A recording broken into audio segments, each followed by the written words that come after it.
Hi there, I'm Melissa Galbraith, the fiber artist behind MCreativeJ. Today I'm going to show you how to create this detached buttonhole bar stitch. It's a really cool raised 3D embroidery stitch that sticks off the fabric and makes some fun textures. So to start, we are going to need a sewing pin, and we'll put this in where we want the top of our stitch to go and pop it out at the bottom. So that will be the length of my stitch here. Next, I'm going to pick the color I will need for the inside of my buttonhole bar. So for this example, it's the bright orange.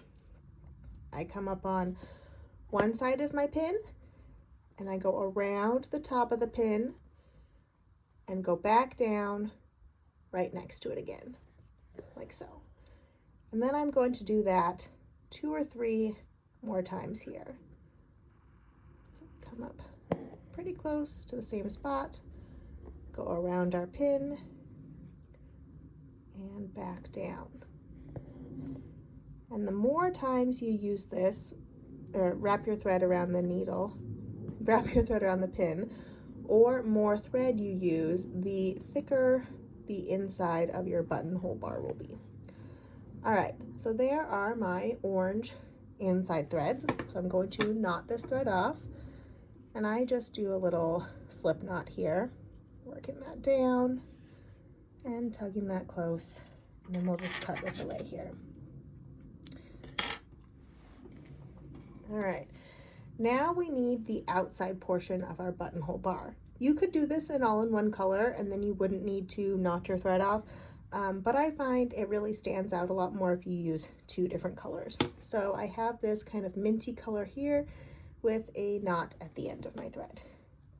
So I come up right at the bottom of my buttonhole bar by the pin, and I'm going to lay my hoop flat on the table for a second and hold my thread kind of towards the top of the pin, but I don't want to go behind the pin. I want this thread in front of it. And then I'm going to flip my needle around, so I'm using the eye of the needle, and I'm sliding the thread underneath the orange strands, making sure to get them all, and then over my green thread here. And then I tug through like so. And then we repeat. We go under our orange threads, now under this green thread, and then over it again. Tug that nice and tight. And we keep doing this all the way down our bar here. So under our orange threads, over our mint working thread, and tug that nice and tight. And again, the more strands of thread you use, the more chunky and filled in this stitch will be. I am using 3 strands of thread, so not anything too crazy, but a good amount to fill in nicely here.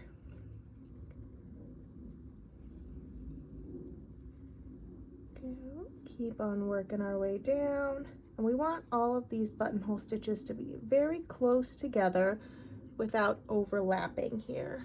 So let me get a little closer for you. There we go. So again, under, over, pull that on through.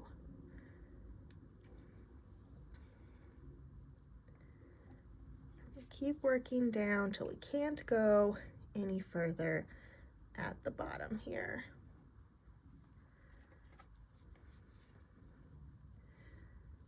But I feel like this stitch would make like really fun carrots sticking out of the grass, or maybe like sea sponges or something. Just a cool 3D stitch that creates a lot of texture with our embroidery.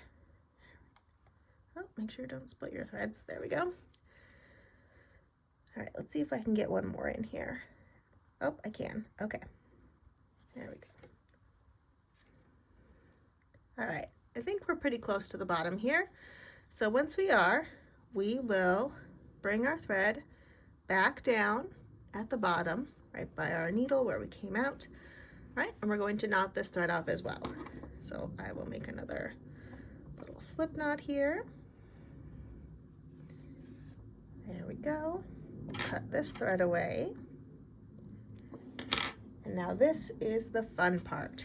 Get to take out the pin, and our buttonhole bar, detached buttonhole bar, pops away from the fabric. So you can see mine has a loop at the top. You can leave that, or you can cut that loop, and it's just a little fuzzy at the top. So if you were to cut the loop, I would just stick my scissors right inside the loop there, give it a little trim, and look, now we have a fuzzy top for our buttonhole bar. So there you go. I hope you have fun trying out this stitch.